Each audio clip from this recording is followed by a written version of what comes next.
All right, let's dive into a classic English grammar headache. Since versus for. They're just two tiny words, but man, they can cause a lot of confusion. But don't worry, we're about to make it all crystal clear. Have you ever been there? You're writing an email, or maybe just texting a friend, and you just stop. Is it since 3 years or for 3 years? If that sounds at all familiar, you are in exactly the right place. It's a super common mix-up, but by the end of this, you are going to have it down cold. So what's the big secret? Well, you might be surprised at how simple it is. The entire problem really just boils down to one thing. Are you talking about a starting point in time, or are you talking about a duration of time? That's it. If you can figure that out, you'll get it right every single time. Here it is, the whole idea on one slide. Think of since like dropping a pin on a map. Boom, it marks the exact spot where an event began.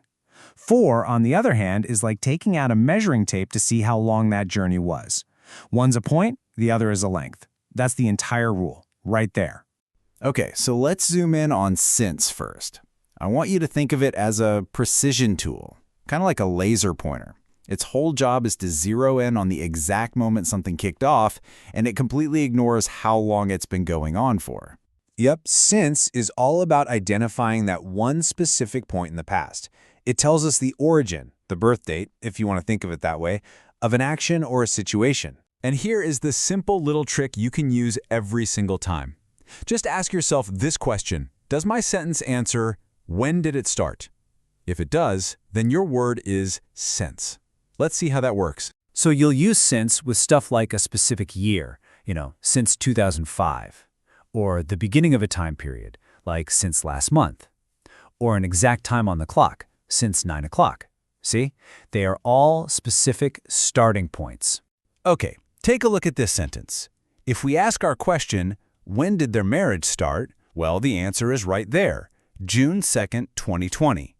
That is a precise point in time, a very specific date, so it absolutely has to be since. Now let's switch gears and look at for. If since is the starting pistol for a race, you can think of for as the stopwatch that's measuring how long the race actually lasts. Exactly. For is all about duration. It doesn't care one bit about the start date. Its only job is to tell you the total amount of time that's passed. It's all about measuring the length of the action. And here we go. Here's the other key question. If your sentence answers for how long, then you know you need to use for. It's the perfect partner to our first question, isn't it? You're going to see for used with these chunks of time. For 5 years, for 2 weeks, for a few minutes, for a long time, for a while. All of these describe a quantity of time, not a specific starting moment. Let's apply our question to this sentence. Does this tell us when he started living in London? Nope, but it does tell us for how long he's lived there. The answer is 5 years. That's a duration, so we use for. Simple as that. Okay, theory is all well and good, but let's see how this stuff actually works in everyday situations. We're going to put these rules to the test with a few examples from the real world. You use these rules all the time without even thinking about it. When you meet up with a friend, you pinpoint a start time. It's been ages since we last met. When you talk about learning a skill, you measure the duration. I've been learning for 3 years. Tracking a habit, you go back to the origin. I've practiced daily since the beginning of the year. Each one fits our model perfectly. Starting point versus duration. Okay, let's talk about one little tricky area, the present perfect tense. These are those phrases like I have known or she has lived. Now this can seem a little confusing, but here's the really good news.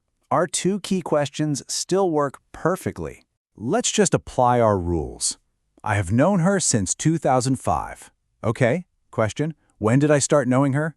In 2005. That's a starting point, so we use since. Now, I have lived here for 3 years. Question, for how long have I lived here? For 3 years. That's a duration. Even with this fancy tense, the basic logic, starting point versus duration, holds up perfectly. And that is really all there is to it. I'm serious. You now have the complete toolkit. The mystery is solved.